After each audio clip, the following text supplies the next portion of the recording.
Hi అండి, welcome back to వ్యామస్ YouTube channel. ఈరోజు ఒక మంచి రెసిపీ చేసుకోవడానికి కావాల్సినవి జున్ను పాలు, నార్మల్ పాలు, బెల్లం, పంచదార, ఇలాచి, మిరియాలు. ముందుగా ఒక పెద్ద గిన్నెలో జున్ను పాలు 3 గ్లాసులు కొలిసి తీసుకొని అదే గ్లాస్ తోటి మరీ 3 గ్లాసులు నార్మల్ పాలు కూడా తీసుకోవాలి. ఇక్కడ బెల్లం తురుముకొని పక్కన పెంచుకోండి.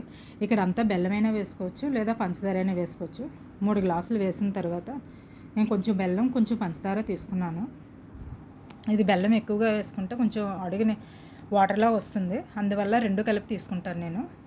పంచదార బెల్లం వేసిన తర్వాత ఇలాచీ పౌడర్ వేసుకొని టెస్టింగ్కి ఒక చిన్న బౌల్లోని తీసుకొని కుక్కర్లో పెట్టి తీసుకుంటే స్వీట్ కరెక్ట్గా ఉంది లేనిది మనకు తెలుస్తుంది.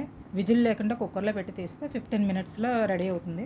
జున్ను పాలు 3-4 డేస్ పాలలో కూడా జున్ను చేసుకోవడానికి పాలలో కొంచెం జిల్లేడు పాలు కలిపి తీసుకుంటే గట్టిగా వస్తుంది.